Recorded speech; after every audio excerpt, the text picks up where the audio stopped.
Hello everyone, and for today's science we're going to be making a guinea pig souffle. Oh wait, this is the wrong class. Today we're actually not cooking any guinea pigs. We're going to be making some hardtack. Some good old simple Civil War style hardtack. And hardtack is going to need 3 basic ingredients.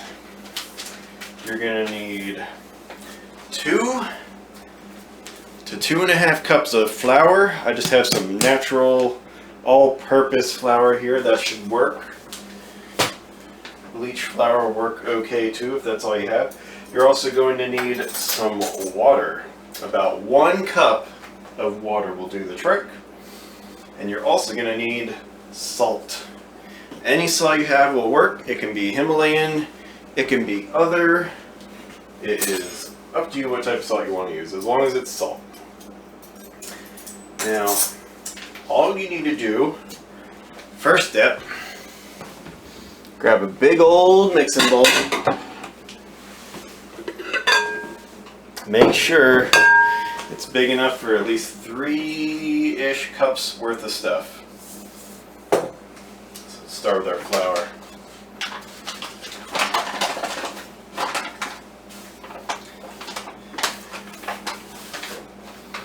Now, if you want to get a little silly with your recipe, you can add something like M&Ms or raisins or chocolate chips, something that will stay good for a couple days at least. That's about 1 cup or so of flour. And we're going to need at least 2 cups. We might need to add more if it's too wet. Get a 2nd cup. That ought to about do it. Let's throw in our 2nd cup. And now we're going to need 1 cup of water. No more than 1 cup. Right about there. Pour a little bit out. There we are, 1 cup of water.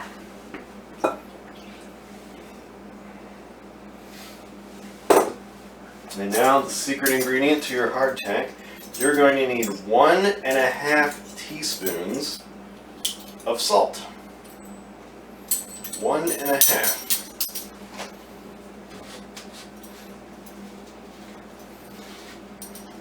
Are 1.5. Start with 1.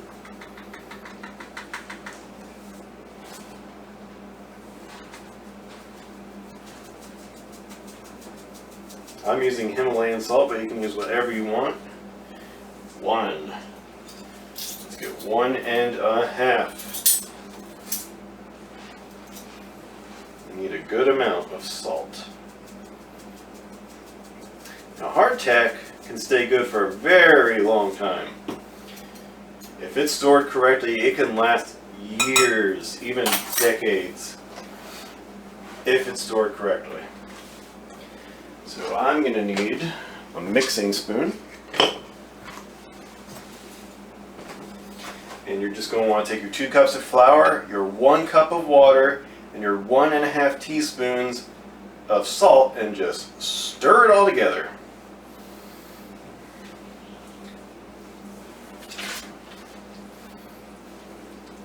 You're going to want to mix it, and it's okay if it's kind of dry.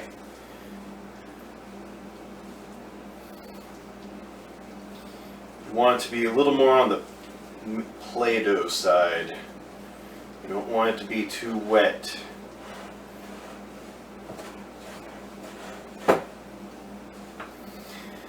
Now, Civil War hardtack was typically done in squares. But for the sake of time, I'm just going to lay it out in whatever shape it flattens into. So mine will look more like cookies. Sure it's mixed up a little bit more. Get all that flour stuck in the bottom. If it's not 100% 100% perfectly mixed, that's okay, because as it bakes, the moisture will kind of spread itself out through whatever is left. Now, normally, when you grab a baking sheet, you want to spray it down with oil or anti-stick spray or some good old Pam. Don't do that here. You don't want oil or anything that will get in there and keep it moist. So I'm just going to grab a big old scoop here. I'm going to pop it down.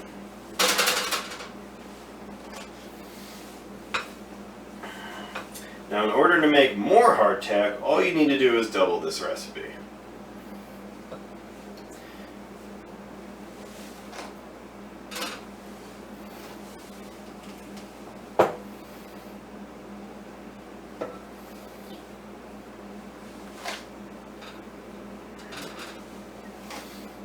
Looks like I have more than I have space for on my particular board.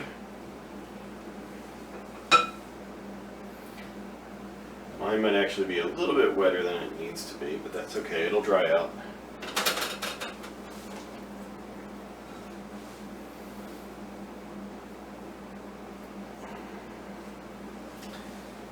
Okay.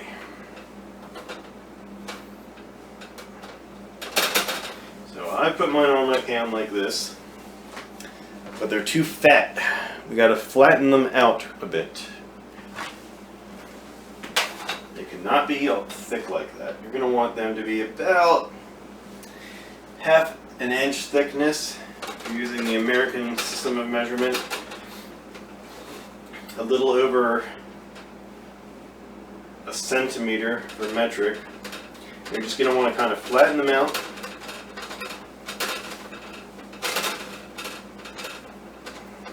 They can still be a little bit on the thick side, that's okay.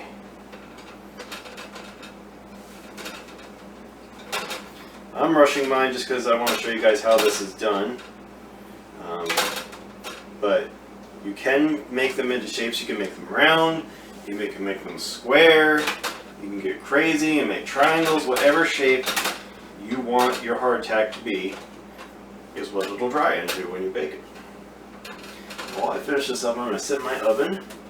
You're going to want your oven to be about 375 degrees or around 350 if you're using convection.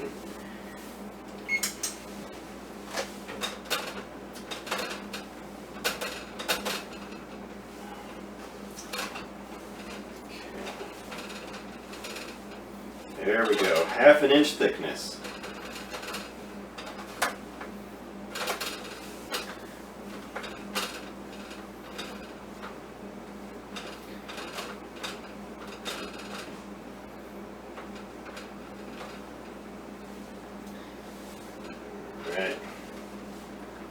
My hands are a little bit gooey because mine was a little bit wetter than it should have been.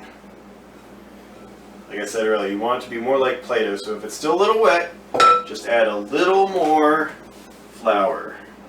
So that's why I said earlier 2 to 2.5 cups of flour is what you're going to need.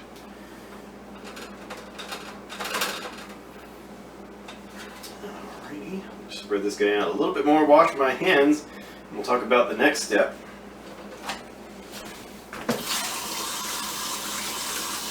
Remember, don't use any cooking spray. Don't oil your pan.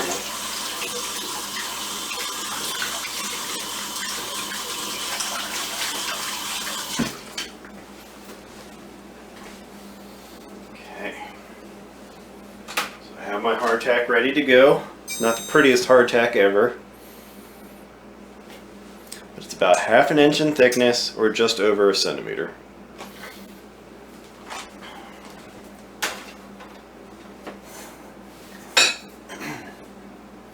One thing you do need to do is you need to poke holes in it. You can just grab a toothpick or a fork and just poke some holes.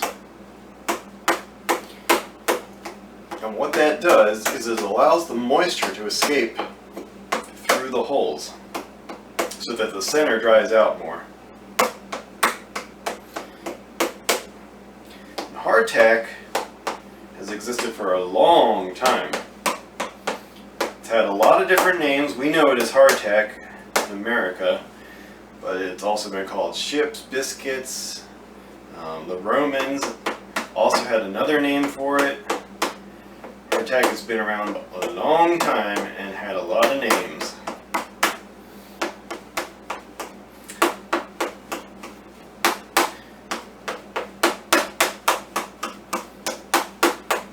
Okay.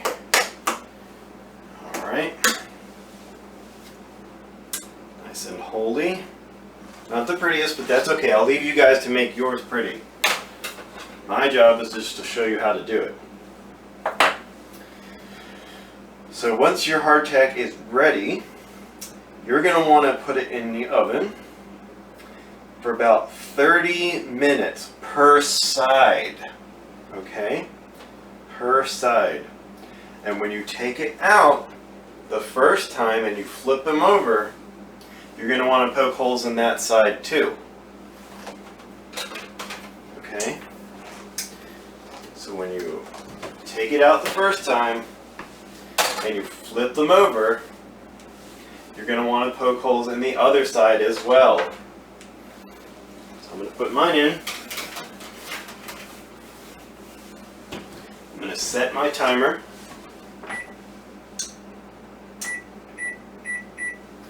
Minutes. Alright, and we'll come back in 30 minutes. I will see you guys then. Okay, let's take our hardtack out of the oven. Oh, that looks good. It smells good. Alright, let me get a second glove.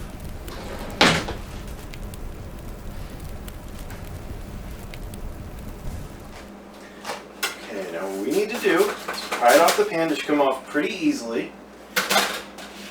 We're going to flip all of our hardtack over. It should already be getting kind of hard.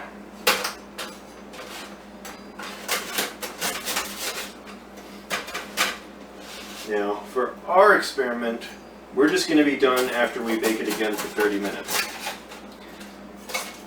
But to make it really last, bakers would bake it multiple times until they got just about all the moisture out. Okay. So we flipped all our hardtack over. And we're going to poke some more holes in the bottom.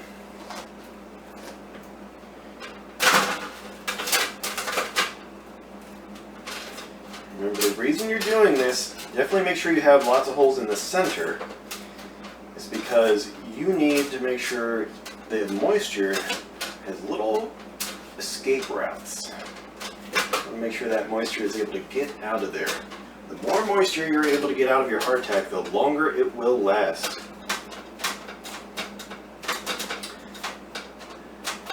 Now, hardtack isn't invincible. And in the Civil War, you used to get moldy sometimes. And they would just cut the mold off like they do with cheese. Hardtack was so hard that the mold could not penetrate past the surface layer. Unfortunately, bugs were a little bit of a different story. And sometimes, hardtack was all you had to eat. So you heat up some water or some coffee, and you dunk your piece of hardtack, bugs, maggots, and all, in your coffee, and the dead maggots would float to the top as your hardtack softened, and you would scoop them up and throw them away. And in the bottom of your coffee mug, you would have hardtack maggot-free. Of course, you couldn't get all of them, so sometimes you inevitably ate a couple, but maggots are edible and it was more protein. Doesn't sound very appetizing though. Alright, so now that we poked some more holes, we're going to take our beautiful hardtack and we're going to stick it back in the oven for another 30 minutes. Another 30 minutes and that's it, you're done.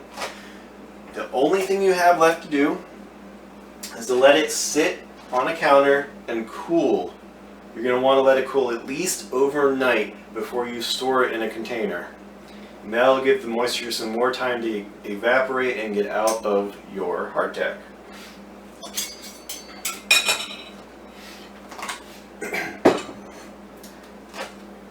Alright, so you can let it dry for up to a couple of days, but if you're going to eat it, I would just let it sit overnight.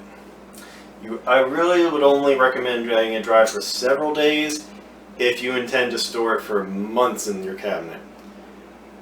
And that is up to you. If you want to keep an emergency supply of hardtack in your cabinet, go for it. Now, this is the important part, and you need to listen very closely to this part. How do you eat it? I'm going to read it right off my instruction sheet. When it's done, and you've let it dry, you will have a piece of bread, roughly the hardness of a brick. And that's how you know it's really done. Is when your hardtack is hard as a brick, it's done. You should be able to hit it on the counter and it sounds like a rock.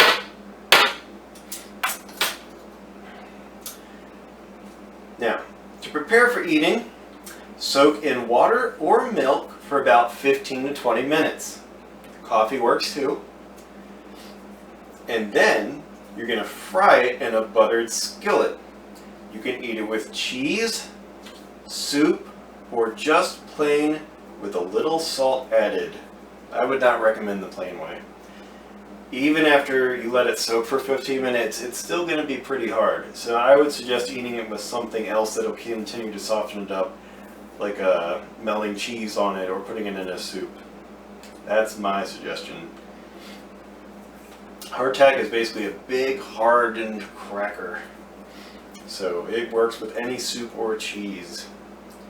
Alright, good luck to you guys with your own hardtack. Let me know how yours turns out. If you used a different flour, let me know if that worked. I would like to know and make sure we have things ready for next year, because I gotta make sure we have the right ingredients.